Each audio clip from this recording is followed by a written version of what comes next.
Halo Konco, kembali lagi bersama saya, Konco kalian semua. Di video ini saya akan membawakan judul baru, tapi bukan komik baru. Rilis tahun 2022, komik ini berjudul ini. Mungkin sudah ada channel lain yang membawakan judul ini. Kalaupun ada, saya harap itu bukan menjadi masalah. Masing-masing channel memiliki gayanya tersendiri dalam membawakan atau menceritakan sesuatu. Penilaian baik buruknya aku serahkan ke kalian. Yang pasti saya akan terus merekap komik ini sampai mentok. Oke Konco, tidak perlu bertele-tele lagi. Begini ceritanya. Di awal cerita, slide memperlihatkan gedung sekolah SMA Negeri 1 Kota Komik. Dari luar, kita langsung dibawa masuk ke dalam sekolah, tepatnya di ruangan kantin. Makan sambil bergosip tentunya menjadi hal normal bagi para siswi, dan bercerita tentang alur cerita komik dan film-film 18+ menjadi kebiasaan abnormal untuk para siswa.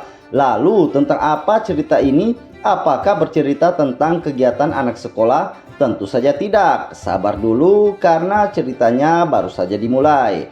Di sini kita akan diperkenalkan dengan tokoh utama cerita ini. Namanya Hanaro dan dia adalah siswa pindahan, dan ini adalah salah satu dari beberapa alasan kenapa Hanaro mendapatkan bullying di sekolah itu. Ya, pindahan berarti buangan. Itulah anggapan dari siswa-siswi kampungan di sekolah tersebut. Lihatlah dua orang wibu ini. Sambil berjalan, mereka dengan sadar mengatai Hanaro dengan hal yang tidak-tidak. Bodoh amat dengan keduanya. Hanaro tetap melanjutkan makannya. Dan setelah selesai, Hanaro langsung beralih ke tempat lain di mana ia bisa mengambil air minum. Tidak hanya sekedar minum. Di sini Hanaro juga ingin meminum obat. Dan obat apakah ini? Itu belum diterangkan. Belum sempat minum, tiba-tiba Hanaro dikagetkan dengan teriakan seseorang. Dan tendang! Ya, Hanaro ditendang dengan sangat brutal dan itu membuatnya terjatuh bersama dengan obatnya yang juga ikut berhamburan. Sakit tentu saja. Walau begitu, Hanaro tidak bisa berbuat apa-apa. Obat apa ini? Tiap hari kau memakannya, kata siswa begundal kurang ajar ini sambil menginjak obat Hanaro. Dan ya, ini juga menjadi salah satu alasan kenapa Hanaro mendapatkan bulian. Jangan katakan ini obat kuat. Apa jangan-jangan kau coli setiap malam? Jangan sampai ibumu tahu, kata siswa begundal itu lagi. Oh iya, aku lupa, kamu kan gak punya ibu. Lanjut kata siswa begundal itu sambil menunjukkan wajah tololnya. Ya, ini juga menjadi alasan kenapa Hanaro menerima bulian. Hanaro adalah anak yatim piatu.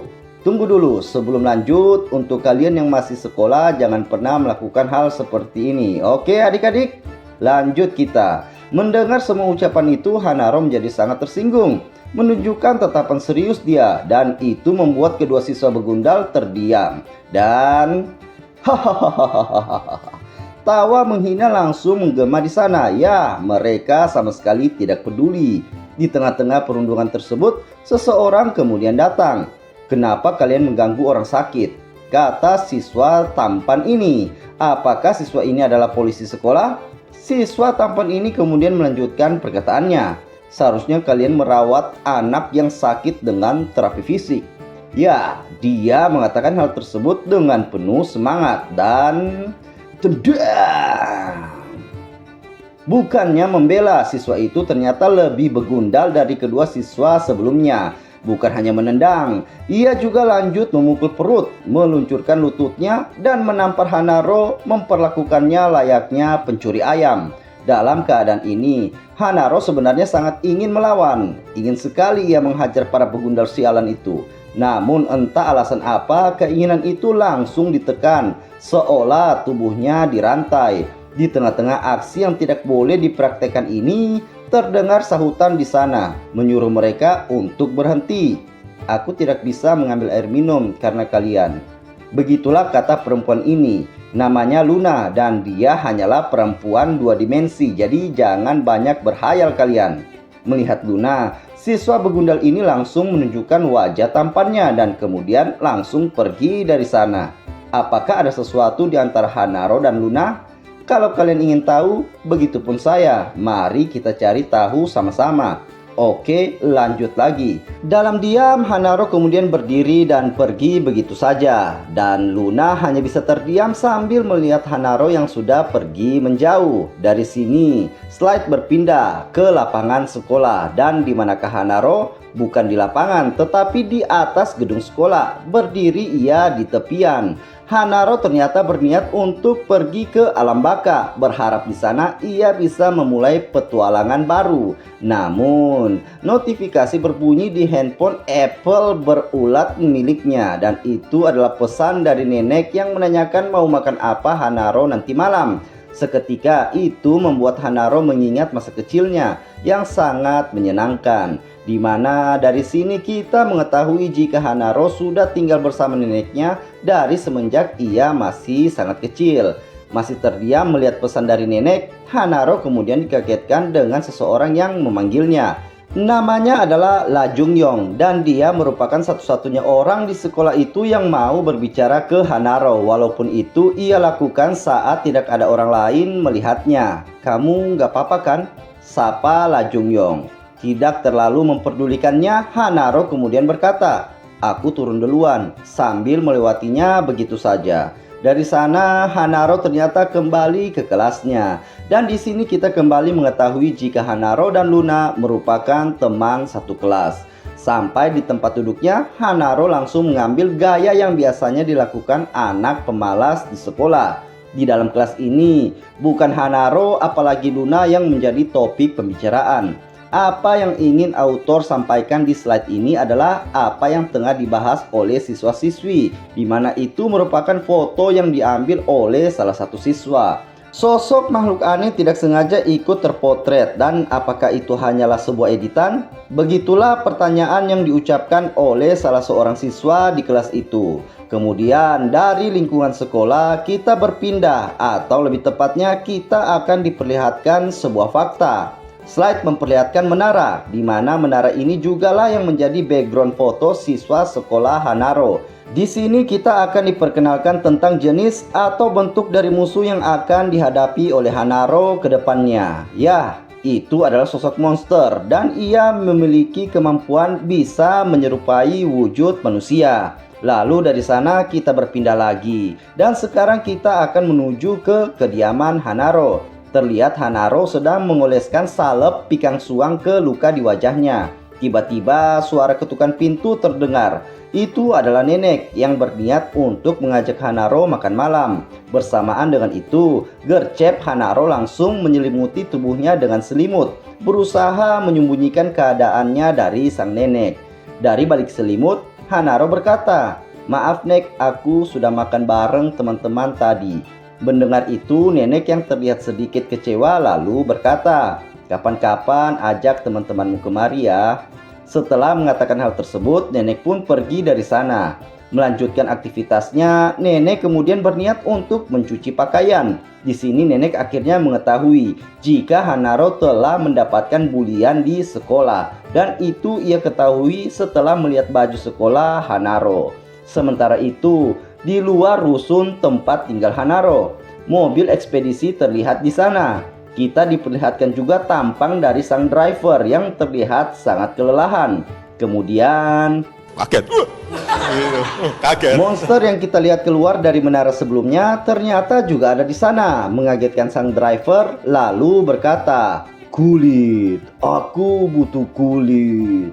Lalu dari sini kita kembali dibawa berpindah, atau lebih tepatnya pagi pun menjelang. Terlihat nenek sedang asik memasak di dapur. Di sana juga terlihat Hanaro yang telah bangun dan langsung bergegas menuju ke kamar mandi. Iya, lihatlah tubuh Hanaro, memar hampir menyelimuti seluruh tubuhnya. Sementara Hanaro di dalam kamar mandi, bel pintu hunian mereka pun berbunyi.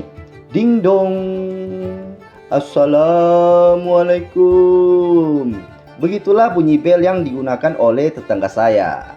Entah bagaimana caranya, pintu hunian mereka kemudian terbuka begitu saja. Dan terlihatlah sosok babang kurir semalam, yang tentunya kita tahu siapa itu sebenarnya.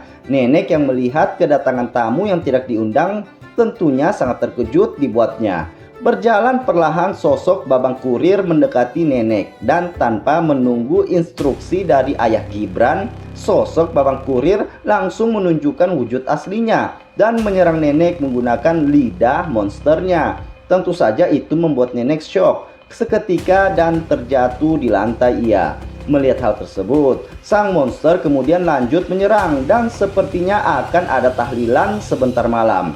Namun, secara tidak terduga, nenek ternyata bisa menghindari serangan tersebut, walaupun pelipis nenek mendapatkan sedikit goresan. Kemudian terlihat wajah nenek mulai mengeluarkan pola aneh berwarna merah, dan tangannya mulai menciptakan sesuatu seperti benang berwarna merah, seolah itu terbuat dari darah.